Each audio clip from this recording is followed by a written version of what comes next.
Tonight, several breaking stories as we come on the air. The flash flood emergency in Florida at this hour. A wall of water coming down, up to 20 inches of rain. The damaging winds, a tornado warning, and now the extreme heat moving into the east. Also, just 100 miles off Florida, Russian warships, including a nuclear submarine. And here in the U.S., the deadly bus hijacking. We now know what happened inside that bus. First tonight, the torrential rain emergency in Florida. Miami to Fort Lauderdale to Sarasota. Underwater tonight. Dangerous driving. Part of I-95 shut down. Destructive winds bringing trees down, and that tornado warning. And the rest of the east set to get hit with potentially record high temperatures. Tonight, the 2 American tourists electrocuted in a jacuzzi at a resort in Mexico. One is dead, the other injured. The dramatic video tonight authorities are now studying. In Atlanta tonight, inside that deadly bus hijacking, the man who was killed and what happened on that bus, speeding through 2 counties. You'll hear the emergency calls, passengers trapped on the bus. Off Florida tonight, the Russian warships steaming into Havana Bay, including a nuclear-powered submarine. Tonight, the U.S. tracking this with a show of force, the first time in 16 years. Martha Raddatz with late reporting. Tonight, a major escalation on Israel's northern border. The Iranian-backed Hezbollah launching more than 200 rockets in just a matter of hours. Meanwhile, back in the U.S. tonight, authorities describing a chilling anti-Semitic scene on the New York City subway. Protesters asking, quote, Zionists to raise their hands and get off the train. Others defacing the home of a museum director who is Jewish. Aaron Kotursky with what the mayor is saying tonight. And tonight here, we celebrate Mr. Clutch, a true basketball icon, Hall of Famer, Jerry West. From ABC News World Headquarters in New York, this is World News Tonight with David Muir. Good evening. It is great to have you with us here on a very busy Wednesday night. Several developing headlines as we come on. The Russian warships just about 100 miles off Florida tonight, pulling into Havana Bay. The U.S. responding with a show of force. Martha Raddatz standing by. Also, those 2 American tourists electrocuted in a jacuzzi while on vacation. One of them has died. But we do begin tonight with the life-threatening conditions in Florida at this hour. A flash flood emergency after torrential rains. Several inches already. Up to 20 inches could fall during this storm. Treacherous driving on I-95 near Miami. Visibility near zero right there. Part of that major highway shut down for a time. Sarasota tonight underwater. 4 inches of rain in just 1 hour. This fire truck right here barely making its way through. Tornado warnings with destructive winds bringing trees down in Martin County north of West Palm Beach. The rain and the winds causing airport delays and cancellations. More than 1,000 flights canceled or delayed at airports in South Florida. We're also tracking this storm, not over yet, and the extreme heat moving into the east, potentially record high temperatures up and down the East Coast. ABC's Victor Akendo leading us off from Miami tonight. Tonight, sheets of torrential rain, flooding roads, stranding vehicles, inundating the Sunshine State. A flash flood emergency north of Miami. The National Weather Service warning of life-threatening conditions. 4 to 6 inches of rain in an hour in spots. It's all just lining up like train on a tracks, going over the same areas over and over again. Part of Interstate 95, that major north-south artery, shut down due to flooding. Crews using vacuum trucks racing to clear debris from storm drains across the area. Driving simply treacherous. Could not see behind me or in front of me, so we need to drive very slow. Air travel snarled. More than 1,000 flights delayed or canceled entirely at South Florida airports. The system fueled by tropical moisture, even spawning a tornado warning in Martin County. High winds taking out huge trees. It's been pouring all over the state for days. This fire truck barely making it down the street in Sarasota after nearly 8 inches fell there, nearly 4 coming in just 1 hour. Experts say our changing climate is causing rainfall events like these to become more frequent and more intense. David, we're near downtown Miami where the water keeps on rising. Here it's almost up to my knees, but it only gets worse further down the street where all these cars are flooded. You can also see that school bus. This is not over yet. Let's go to the map. All of South Florida is under a flood watch through at least tomorrow. Up to 10 inches of additional rain possible through Saturday. And we're also tracking the heat that's building in the east. Mid to upper 90s from the southeast up to the mid-Atlantic by Friday. Now, just north of us in Fort Lauderdale, they have declared a state of emergency. When all is said and done here, some areas could see up to 20 inches of rain. David? Just an extraordinary scene playing out there in South Florida. Victor, thank you. Meantime, just about 100 miles from Florida tonight, 4 Russian warships steaming into Havana Bay, including a nuclear-powered submarine. The U.S. tracking this with a show of force. They are set for military drills, these Russian ships, with Cuba for the first time in 16 years. ABC's Martha Raddatz reporting tonight. Tonight, a brazen display of Russian military force just over 100 miles from Florida's coast. Russia's longtime ally, Cuba, welcoming 4 Russian warships, including a nuclear-powered submarine with a 21-cannon salute. As Russian military drills begin in the Caribbean nation for the first time in 16 years. The Russians say the ships have already conducted drills in the Atlantic, simulating long-range missile strikes aimed at targets more than 300 miles away. Although Russian ships routinely dock in Havana, this military exercise is a clear provocation that the Pentagon is seeking to downplay. We, of course, take it seriously, but these exercises don't pose a threat to the United States. The exercises come as the Biden administration dramatically widens sanctions on Moscow, and they follow Vladimir Putin's threats in response to the U.S. giving permission to Ukraine to use U.S.-supplied weapons to hit Russian targets near Ukraine's border. David, the U.S. Navy and Canadian Navy have been shadowing the Russians' movements with their own warships. Tonight, a U.S. official saying the Russian ships will remain near Cuba for several days before making their way to Venezuela. David? This is really quite something. Martha Raddatz live in Washington. Martha, thank you. We have learned tonight that 2 American tourists from Texas were electrocuted in a jacuzzi at a resort in Mexico. One was killed, the other injured. The desperate attempt to help them and the difficult video tonight authorities are now studying. Here's Matt Gutman. Tonight, this dramatic video showing the moments 2 Americans are believed to have been electrocuted in a hot tub at a Mexico resort. Bystanders screaming for help as one person is seen pulled to safety. Amidst the chaos on that pool deck, you can see someone else administering CPR. The Sonora Attorney General says it's investigating the incident, stating 43-year-old Jorge was killed and 35-year-old Lizette injured. As per policy, they used only the victims' first names. Sources telling ABC News they were a couple from El Paso, Texas. The tragic incident unfolding Tuesday evening at the Sonoran Sea Resort near Puerto Peñasco. The Attorney General adding that forensic analysis will be conducted to determine the origin of the electrical failure. David, we've reached out multiple times to the resort for comment, but have not heard back. Now, the experts say if you are in a hot tub or a pool and you feel any sort of electrical current, get out immediately and try to do so without touching any of the metal railings or ladder. David. Matt Gutman tonight. Thank you, Matt. We also have new reporting here involving that deadly bus hijacking in Atlanta. The man who was killed on that bus and what played out with passengers trapped, watching it all unfold in horror as that bus sped through 2 counties. ABC's Faith Abube from Atlanta. New details on what led to a wild police chase in downtown Atlanta during rush hour Tuesday. I think there's someone taking the bus hostage. Investigators say 39-year-old suspect Joseph Greer, with 19 prior arrests, was in a fight with another passenger. The passenger pulled out a gun, and that's when they say Greer grabbed the weapon, shot him, and then took the bus full of commuters hostage. APD is working a possible hijack Gwinnett County bus. Someone has the driver hostage, possibly will not let them stop the bus. Watch as the bus, displaying emergency on the digital screen, zigzags through traffic, sideswiping cars as it maneuvers around other drivers. Just moments before the deadly bus chase, someone who appears to be Greer caught on camera at the scene of another deadly shooting downtown, just blocks away. Crazy. And then the cop talked to him and he ran. That's when the whole so. The convicted felon telling news media he's bipolar and has been without his medication. The victim, 58-year-old Ernest Bird, died at the hospital. His family saying he's survived by 7 children and 7 grandchildren. Paulette Gilbert was also on that bus. We're very shaken, and it was a really traumatic thing. Talking to ABC affiliate WSB at the scene. It's tough. Like, we can't go into details what happened, but it was true. It was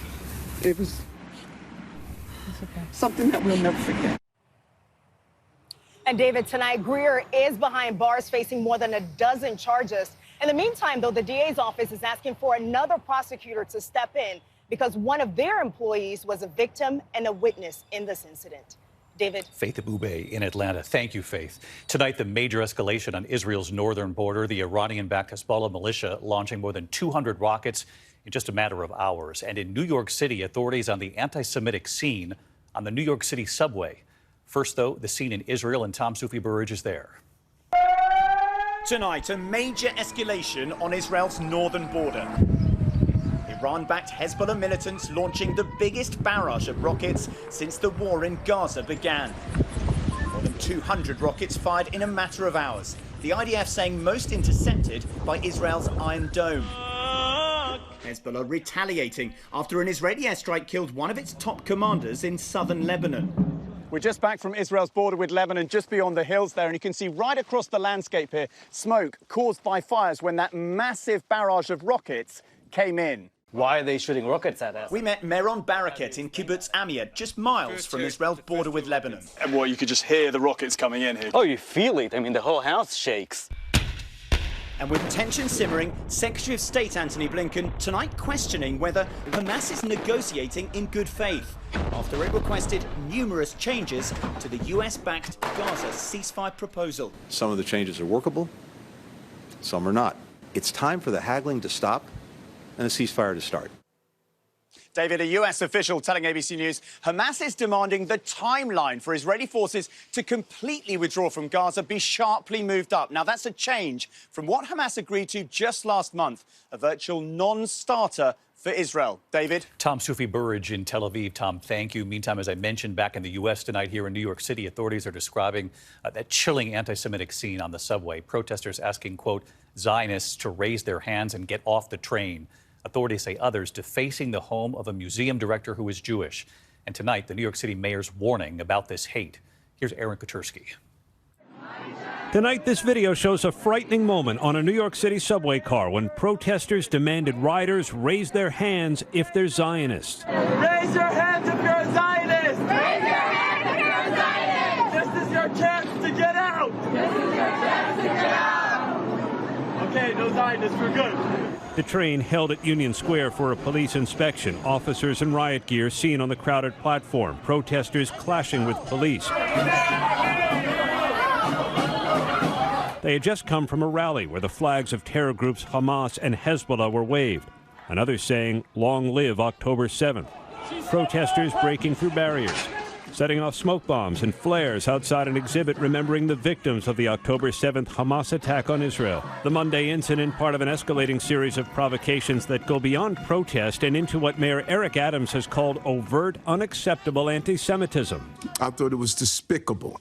It was disgusting what we saw. And you cannot call for peace while you're celebrating what happened on October 7th. And this morning, vandals threw red paint and posted a threatening sign at the home of the director of the Brooklyn Museum, who is Jewish. On the door, they painted an inverted red triangle, a symbol used by Hamas. David, this vandalism, police say, may be the work of the same people who splashed red paint on the ground outside a Palestinian office here in Manhattan and scattered leaflets that called for more violence against Israel. David? Aaron Katursky here in New York. Thank you, Aaron. The news from Capitol Hill tonight, House Republicans voting to hold Attorney General Merrick Garland in contempt of Congress. The vote along party lines, Garland refusing to turn over the audio recordings of President Biden's interview in his classified documents case. Tonight, the White House says the move was purely political, as they've been saying, and that the complete transcripts have already been released publicly. To the economy tonight, and the new numbers showing inflation is now slowing. The Fed signaling a rate cut will come this year, though the Federal Reserve leaving interest rates unchanged for now.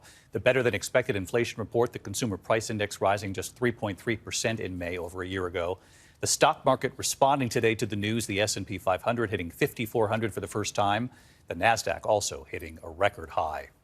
Tonight here on the broadcast, we celebrate Mr. Clutch, a true basketball icon, Hall of Famer Jerry West, the college basketball star, the Olympic champion, the NBA great. Here's Will Reeve. Jerry West defined American basketball for more than 60 years. 3, 2 points. A literal icon. His silhouette became the inspiration for the NBA's logo. The symbol, baby, the symbol. That's what type of impact Jerry West had. West excelled at every level. A college star at West Virginia, an Olympic gold medal winner, and an all-star in each of his 14 seasons with the LA Lakers, reaching the NBA Finals 9 times, winning just once. In 1969, West stops for a 20-footer. It's good. West named the first ever Finals MVP. Mr. Clutch got it back. To this day, the only player to win the award from the losing team. A Hall of Fame player, Jerry West went on to coach, then became an executive, building the 1980s Showtime Lakers, starring Magic Johnson, into a dynasty. Later, West bringing in Kobe Bryant, Shaquille O'Neal, and coach Phil Jackson to return the Lakers to glory. Jerry West died today at 86. From his roots in coal country to the pinnacle of the NBA, he was grateful for the journey. I was a dreamer. My family didn't have much, but we have a clear view of the Appalachian Mountains. I'd sit alone on our front porch and wonder, if I ever make it to the top of that mountain, what will I see on the other side? Well, I did make it to the other side, and my dreams have come true. I've been able to see the sides thanks to that bouncing ball. And David, here in Dallas ahead of Game 3 of the NBA Finals, just to underscore the impact Jerry West had on basketball, later this year he'll be inducted into the Hall of Fame for his work as an executive. He's already in as a player. He's the first person with that distinction, and tonight the NBA will honor Jerry West with a moment of silence before tip-off. David. Well, he called himself a dreamer, and he really set the bar for so many who have followed. Will Reeve tonight. Will, great to have you. When we come back on the broadcast, we're learning more about 3 deputies who've been shot responding to a call. Also at Yellowstone tonight, the rare birth and what some believe it now signals. And later here, the rescue, the incredible effort to save the dog trapped inside the walls, the tiny camera they fed into the wall and made the difference. Next tonight here, the Illinois State Police are investigating the shooting of 3 deputies today in Dixon, a rural community in the northern part of that state. A suspect also wounded. All are said to be in good condition. 2 of the deputies have been released from the hospital. Officials say the deputies were actually conducting a well-being check when the suspect fired at them. When we come back here tonight, the birth at Yellowstone tonight and what some believe it now signals.